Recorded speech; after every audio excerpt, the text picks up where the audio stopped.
since last month. So my name is Erin Suddeth, and I'm the branch manager of the Title I Part A Support and Improvement branch. And with me, as always, I have. Hi, I'm David Monty, one of the assistant directors in the Division of School and Program Improvement, and that's the division where Title I lives. All right, so before we get started, I think everyone has already taken care of microphones and cameras just to allow everybody to focus on the presentation. But if you want to double check, that's going to be at the top right-hand corner of the Teams window. Just make sure there's little lines through that camera and microphone. If you're joining us on Teams and you have questions, you can put those in the chat or you can use the raise hand feature, and then we'll have you unmute and ask your question. You can also send those to me via email for those of you joining on our media portal, and that's erin.suddeth@education.ky.gov. And of course, we are recording this webinar, and it will be posted on our Documents and Resources webpage along with the PowerPoint probably later today. If you weren't able to join us for our June webinar, after our usual announcements and various reminders, David gave an update on the paraeducator assessment revision process that we have been undertaking for what feels like quite a while now. And then it was sort of a different focus last month. We were just answering your Title I Part A questions that you had submitted. So there wasn't really a cohesive theme last month, but a lot of good information was shared. And that recording is up on the webpage if you weren't able to join. So today, of course, we've got announcements and reminders, and then we're going to talk about obtaining parent feedback and parent and family engagement self-assessment tools. And I do have two new resources to share with you today.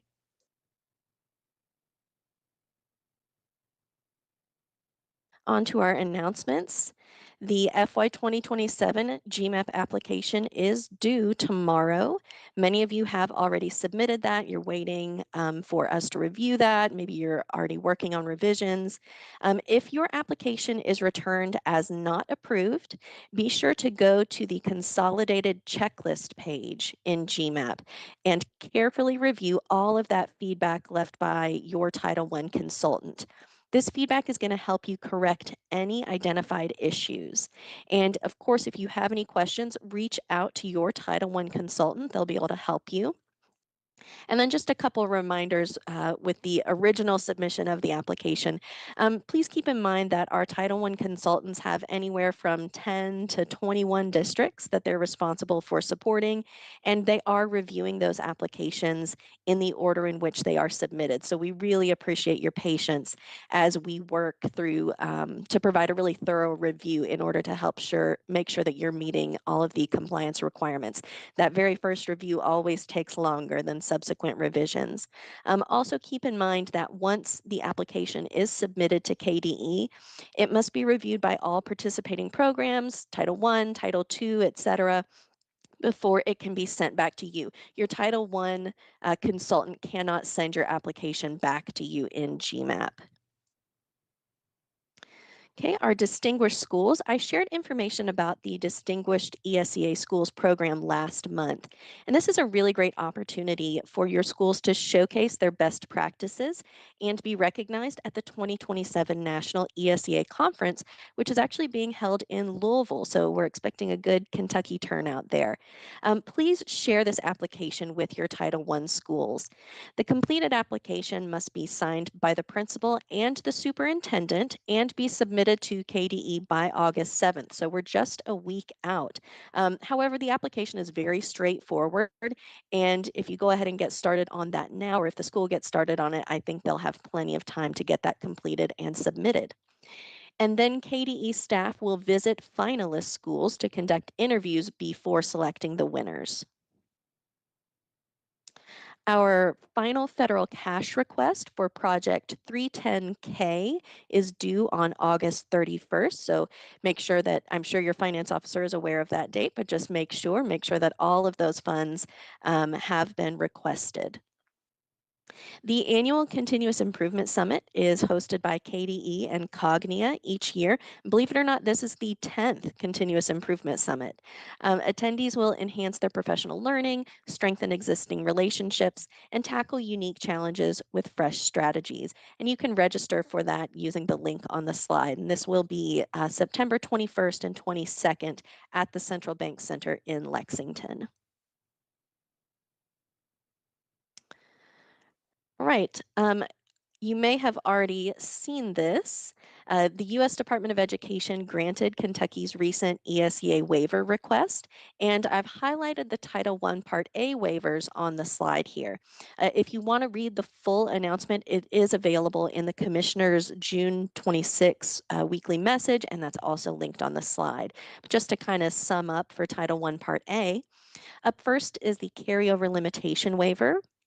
ESSA 1127B allows states to grant carryover limitation waivers beyond 15% once every 3 years. So this waiver allows us to grant you a carryover limitation waiver even if you've received one within the last 3 years.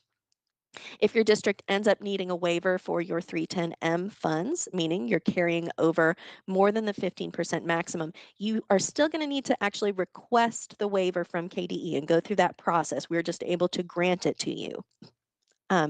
Information on requesting a carryover waiver will be coming out soon. Districts should still work to try and obligate at least 85% of 310M funds by the September 30th deadline. If you request a carryover waiver for 310M funds and there are no additional waivers from USAID, which of course never a guarantee that that is going to happen, your district would not be able to request another carryover waiver until September of 2029. So we always want to operate as though there are not going to be any waivers. We need to adhere to that once every 3 years requirement.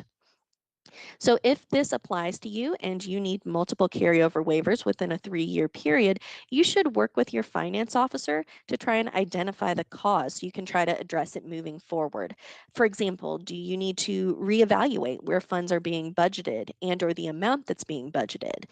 Do you maybe need to send more frequent reminders or have more frequent meetings with your Title I principals regarding timely spending? And then the second component of this waiver we received is the period of availability of our Project 310L funds. Those funds were set to expire September 30th, 2026, and they're now going to be available through June 30th, 2027. You should be regularly checking your progress and spending down current year funds to make sure that you won't need to request a carryover waiver at the end of September. So by the end of July, you should have about 74% or more of 310M funds obligated. And I guess I shouldn't have said current year now that we have 310N open as well. So 310M funds.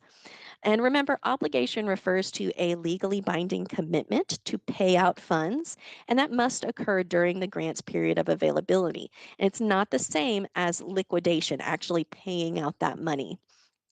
The exact date that an obligation is made depends on the type of transaction. For example, personal services of an employee obligate actually when those services are performed, whereas services performed by a contractor obligate on the day that you enter into that binding written commitment to obtain those services. So the day that you sign that contract. And you can review when different expenses obligate in the uh, 34 CFR 76.707 in Edgar. Now, if you're significantly below this percentage, go ahead and meet with your finance officer to review the budgets, make sure that everything has been charged to the correct project, determine if there's anything that could maybe be transferred from another funding source into Title I, or start making plans to maybe request that carryover waiver. I have our open project quick reference table, and we do have a couple updates on this slide. First, you can see that Project 310L has been updated to reflect the waiver that we received, extending that period of availability to June 30th. And when they're available, I'll update the award notification link as well as the final federal cash request submission date for that grant. And then the other change you'll notice is that our most recent project, Project 310N, has been added to the table. And again, I'll add those links in that final FCR submission date once that information becomes available. Be sure to check out our July newsletter. We had a lot of announcements in this one, as well as some great information about serving students experiencing homelessness. So we had articles about training staff to spot the signs of homelessness, a complete overview of the homeless set aside, the type of information that needs to be in there in GMAP, a really important article on spending homeless set aside funds on gas cards, which is allowable, but there are some things that you need to consider if you are doing that. Our principal's perspective article was about just the availability of those set aside funds to support homeless students. And of course, that's at Title I and non Title I schools. We also had a little refresher on our ESEA Now subscription resource that is available to all districts at no cost.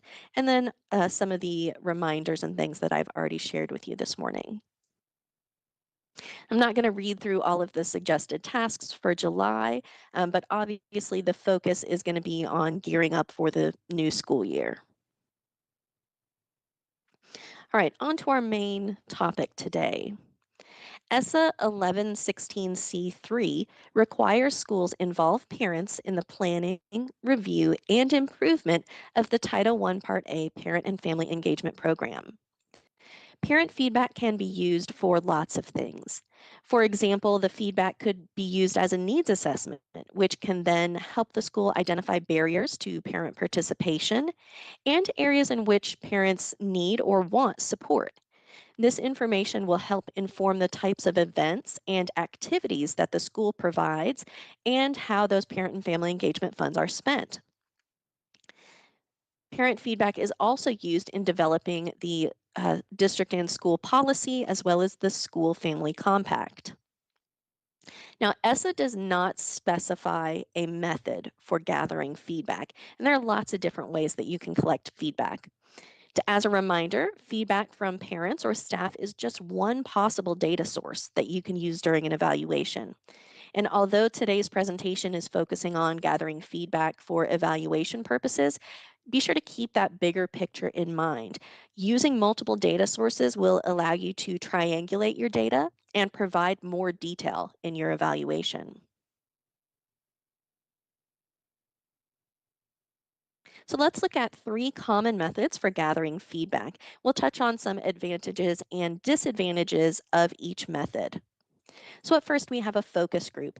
And this is just a small group of individuals which comes together in a confidential setting for structured evaluation. For example, a parent advisory council, which I know some of your schools have.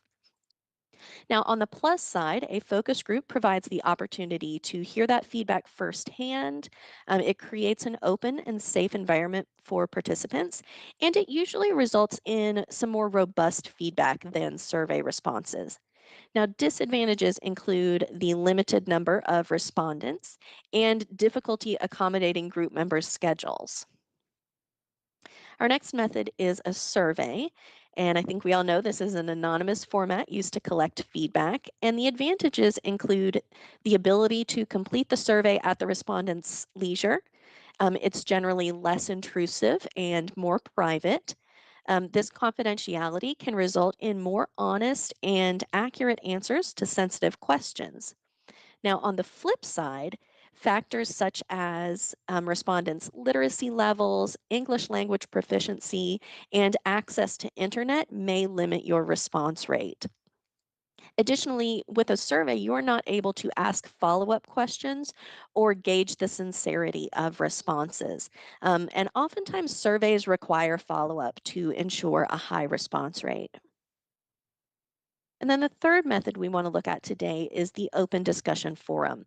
And this is an opportunity for a large group of people to provide feedback. For example, a town hall meeting or that Title I annual meeting that all of your Title I schools are having every year. Now, this method allows for a large group of participants. It provides the opportunity to hear feedback firsthand, and the ability to hold multiple meetings may result in higher turnout and increased participation. Disadvantages can include location and capacity of the meeting place, especially if you think you're going to have a pretty big turnout. And the larger the group, the more difficult it can be to facilitate meaningful discussion. So each one of these methods has pros and cons. Now, whatever method you're using to gather feedback, here are some things to keep in mind. Up first is access. We want to make sure that parents or family members can easily access the information. Using a combination of digital and analog announcements to reach more people is a best practice. So post information in multiple places, the school website, the district website, social media, whatever communication app the district or school is using. And that's just going to help maximize the number of people who see it. And if you are using something like a digital survey, make sure that you also have paper copies available for anyone who prefers a hard copy. Avoid using educational jargon and acronyms. Always keep your audience in mind. Parents and guardians may not understand all of that educational jargon, all of those acronyms that you and I are familiar with. If you do have to use an acronym, be sure to spell it out completely on the first use so people know what it means. Provide information in a language other than English when applicable. So, any information provided to parents in English should also be provided to parents who are not proficient in English to the extent practicable. If we're talking about surveys, we want to try to keep it brief to increase the likelihood of completion. So the longer a survey is, the less likely people are to complete it. Fewer than 10 questions is great, but it might not always be possible. Now, if you get much higher than 10 to 15 questions on a survey, be sure to really review and just make sure that everything you're asking is relevant and see if there's any ways that you could streamline and consolidate. There may not be, but it's always good to examine that. And structure your discussion or survey questions in a way that provides you with data that you can actually use and analyze. So if you're only asking yes, no questions, it can be hard to dig deeper into the results and really develop an action plan. So a combination of yes, no questions and then open answer questions is going to provide you with additional insights that you can analyze and form next steps around.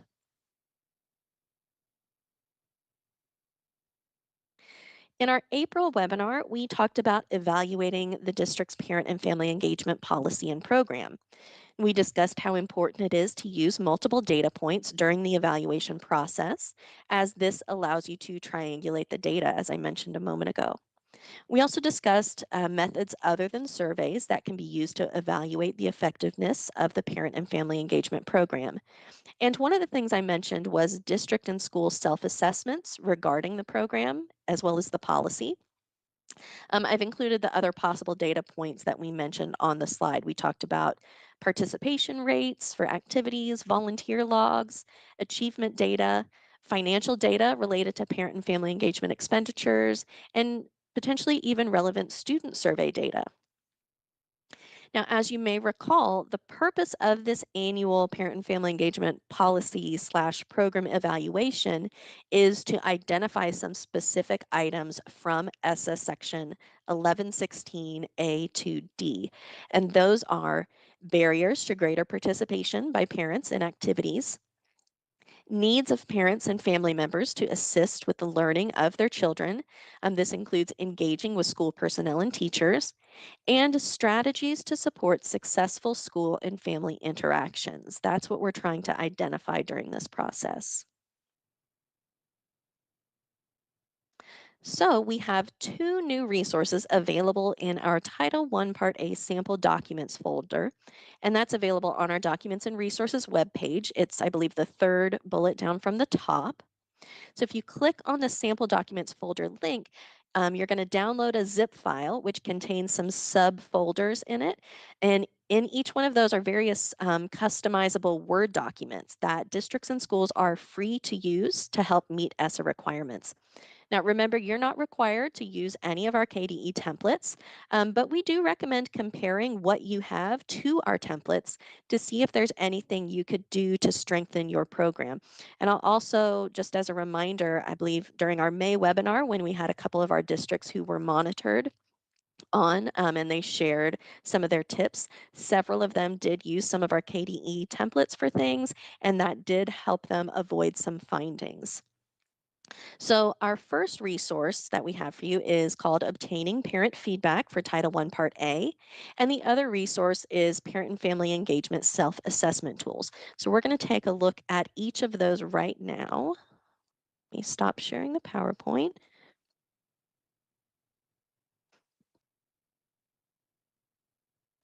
Okay. Whoops, I'm clicking the wrong thing. Here we go. Okay. All right, so this is obtaining feedback from parents for Title I Part A, Parent and Family Engagement. And up first, it's kind of just an overview of a lot of the information I just shared with you, as well as the purpose of this resource. Some general tips for increasing feedback, really trying to get that higher response rate. I think most of those I just shared with you a moment ago.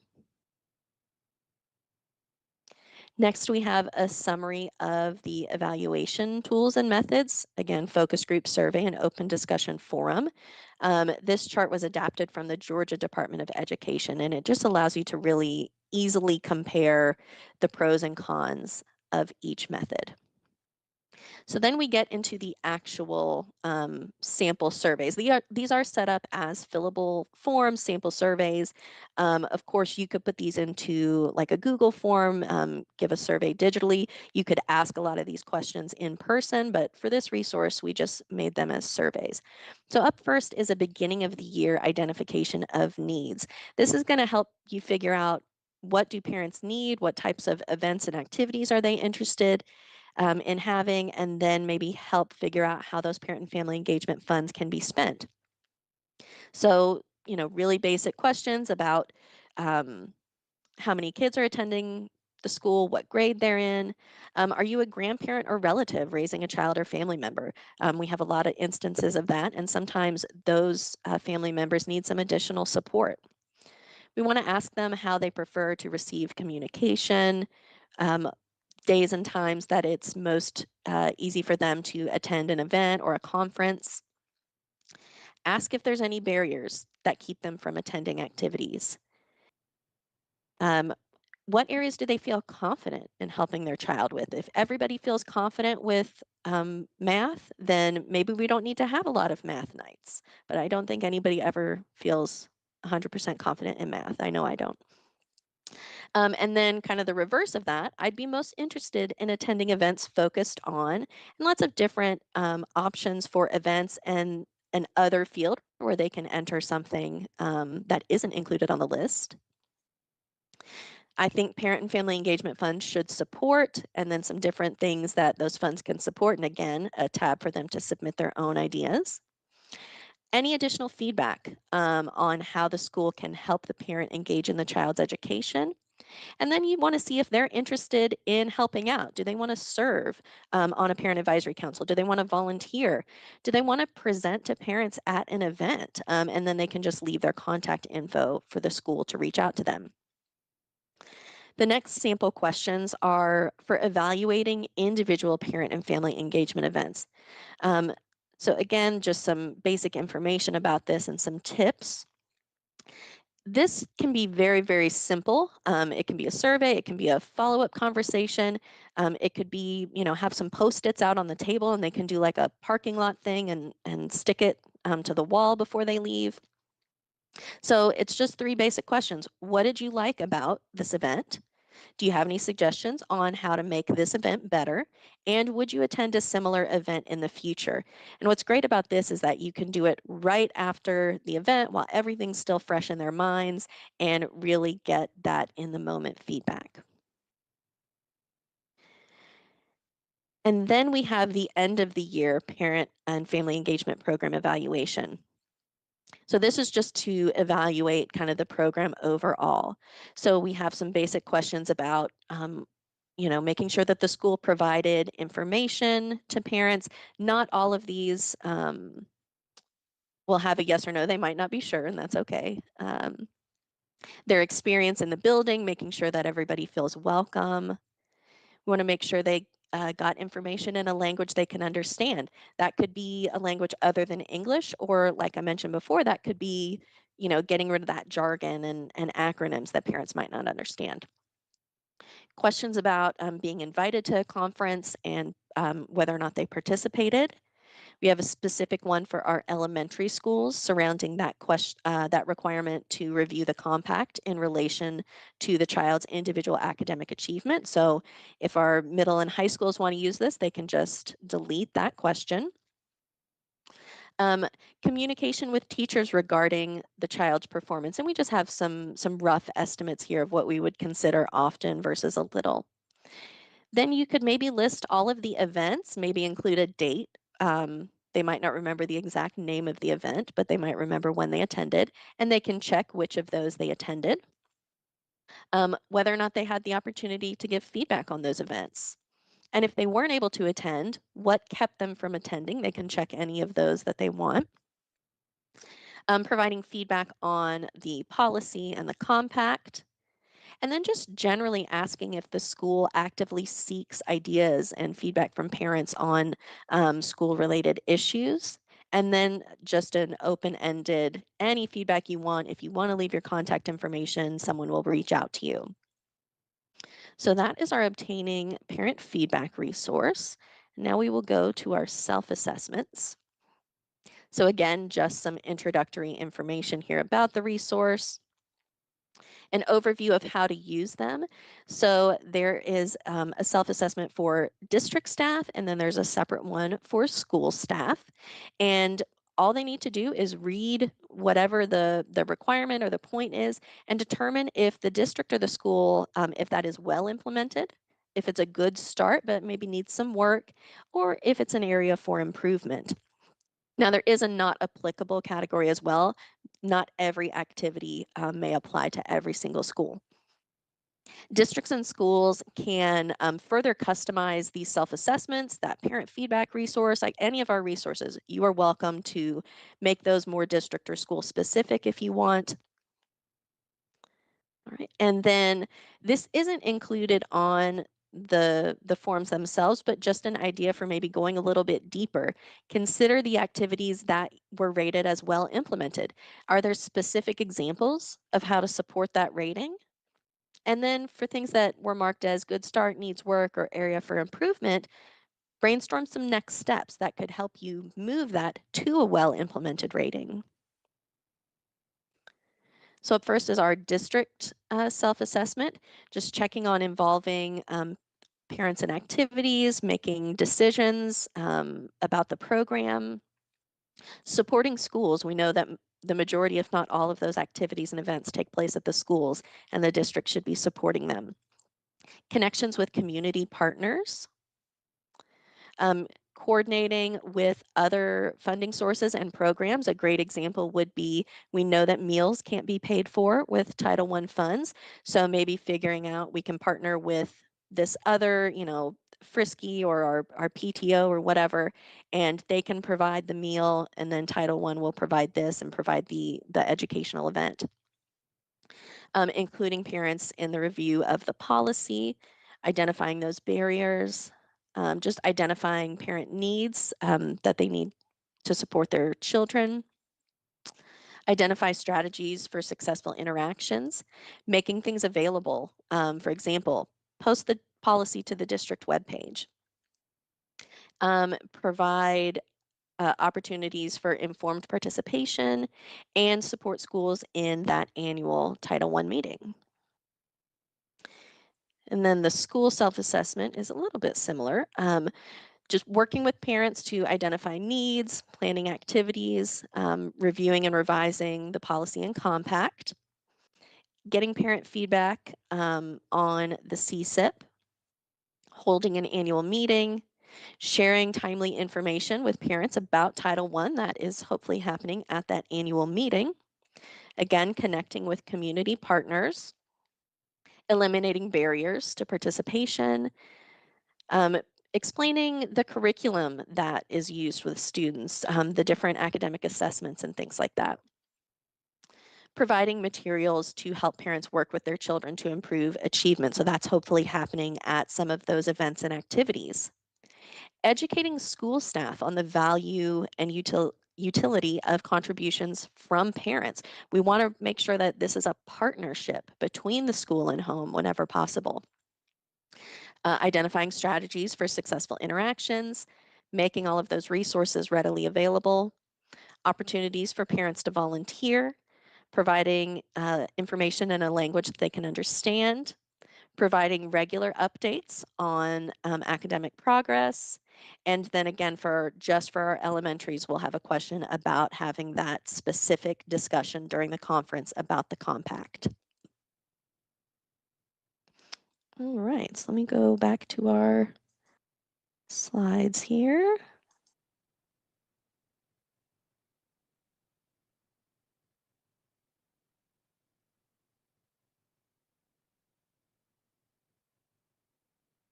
Okay, there we go.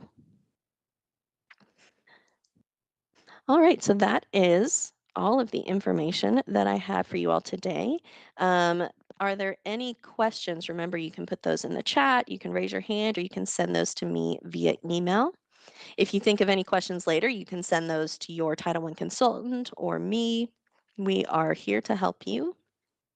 So while people are thinking if they have any questions, I'll go on to the next slide. Our next webinar is going to be Thursday, August 27th at 10 a.m. Eastern. I always like to tell you guys at the end of this that we do value your feedback and we want to learn about what's helpful to you, what you want to see more of in these monthly webinars. So if you want to submit any feedback anonymously, you can do that through the webinar feedback survey that's linked on the slide. It's also linked in our monthly newsletter.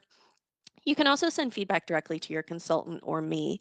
After the June webinar, I didn't get any specific topic requests. All right, let me check the email real quick and see. Okay, I don't see any questions on the email, but like I said, if you think of something later, just email that to us. All right, thank you for joining us today, and we will see you in August. Everybody have a great start to the school year.